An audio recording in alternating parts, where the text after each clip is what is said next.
résister à l'appel de Dieu. Et souvent, lorsque Dieu nous appelle, on a tendance à dire « Mais Seigneur, tu m'as appelé, mais ça fait des années que je ne suis pas rentré dans l'appel de Dieu. Qu'est-ce que je peux faire ?» Et je crois que l'une des réponses que Dieu donne aujourd'hui, c'est « Prépare-toi ». Commence à te préparer. L'une des bonnes choses que l'on peut faire, que vous pouvez faire lorsque Dieu vous a appelé, c'est de commencer simplement à vous préparer. Parce que pour Dieu, la préparation est vraiment importante. Commencez à se préparer avec sérieux est la première et la meilleure des réponses que vous pouvez donner à Dieu par rapport à l'appel qu'il vous a donné. Choisir de ne rien faire, de ne pas se préparer, finalement, c'est résister à l'appel de Dieu. Pourquoi ? Parce qu'aux yeux de Dieu, nous sommes comme des vases. Et si le vase n'est pas prêt, si le vase n'est pas apte, Dieu ne déversera pas la pleine onction qu'il doit déverser dans nos vies, dans les vases qu'on est, pour pouvoir nous rendre capables d'accomplir le ministère auquel il nous a appelés. Parce que Dieu sait que si on n'est pas prêt, on va se casser la figure. Et Dieu est sage. Dites-moi, quel étudiant va se présenter à un examen sans avoir révisé avant de s'être préparé ? Ou quel sportif va se présenter à son match sans s'être préparé ? C'est voué à l'échec. Quel serviteur de Dieu Dieu introduira pleinement dans le ministère qu'il a confié, l'enverra au front face aux puissances démoniaques, face à la dureté des hommes, face à l'adversité, s'il n'est pas prêt à tous égards.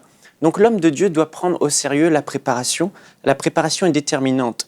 Et plus ce à quoi Dieu vous appelle est grand, plus votre temps de formation doit être intensif. Et entre le moment où Dieu vous appelle et le moment où Dieu va vous introduire dans le ministère auquel il vous a appelé, il y aura une période plus ou moins longue qui, aux yeux de Dieu, est un temps de formation. Et si nous ne réalisons pas que ce temps est un temps de formation dans lequel on doit bien gérer notre temps pour l'utiliser, pour se préparer, pour grandir en stature, en grâce, en sagesse, comme le Seigneur Jésus, finalement, on va tourner en rond et jamais on ne rentrera dans notre appel. Deux choses vont se produire. Un, on sera frustré et on va dire à tout le monde « je suis dans un désert, je suis frustré », au lieu de considérer que ce n'est pas un désert, c'est un temps de formation par lequel Dieu me fait passer. Et comme je vous l'ai dit, on tournera en rond et certainement on mourra sans rentrer dans le ministère auquel Dieu nous a appelés parce qu'on n'aura jamais été prêt. Pour David, le roi David, il a eu 7 ans de formation.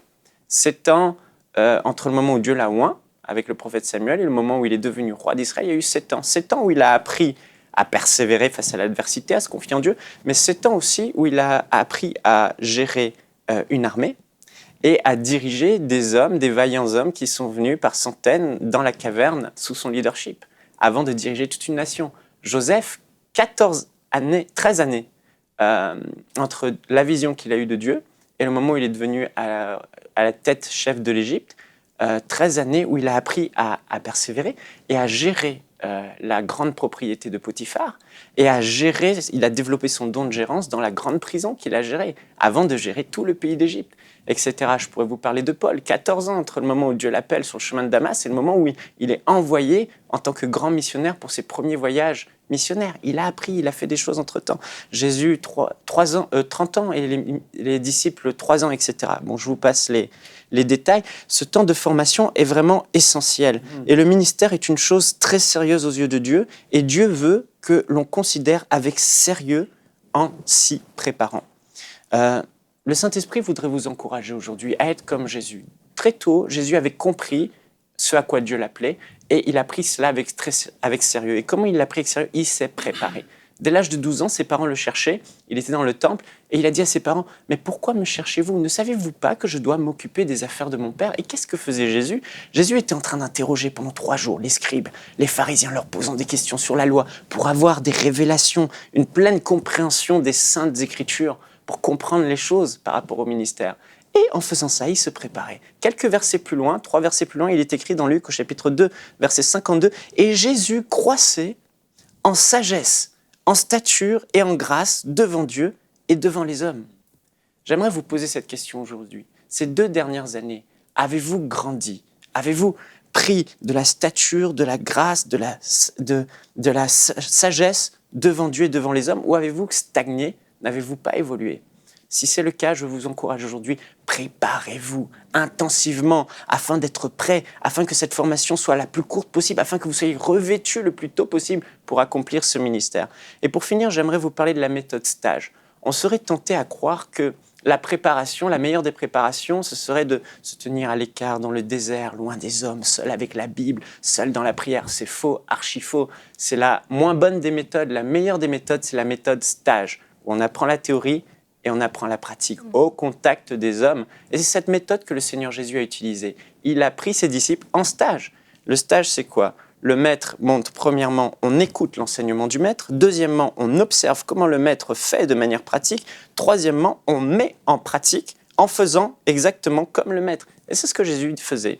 Il apprenait à ses disciples comment guérir les malades, il les enseignait, chasser les démons, puis il leur montrait comment on guérit, comment on chasse les démons, puis après, il les envoyait dans les maisons, chasser les démons, et après, il faisait le bilan. Voilà, ça c'est pas bien, ça c'est bien, etc. Donc, c'est comme ça qu'ils ont appris intensément, et voilà. Et il ne faut pas s'isoler, il faut vraiment la théorie, l'enseignement et la pratique. Il faut pratiquer. L'apôtre Paul, pour finir, lui aussi a pris son fils spirituel Timothée en stage, et pour le préparer à être le futur grand pasteur et grand enseignant qu'il voulait qu'il soit. Et il dit dans 1 Timothée au chapitre 4, 13, il lui donne ce conseil: « Jusqu'à ce que je vienne, applique-toi à la lecture, à l'exhortation, à l'enseignement, ne néglige pas le don qui est en toi et qui t'a été donné par prophétie avec imposition des mains dans l'assemblée des anciens. Occupe-toi de ces choses, donne-toi tout entier à elles, afin que tes progrès soient évidents pour tous. » Pour finir, j'aimerais vous challenger avec cette belle citation du pasteur Rom Thompson. Aujourd'hui, quelque part, il y a une personne qui se prépare pour aller en soirée, pendant qu'une autre prépare une œuvre grandiose. Aujourd'hui, c'est à toi de choisir. Retrouvez la suite de ce programme dans l'émission Bonjour chez vous sur ENCI TV.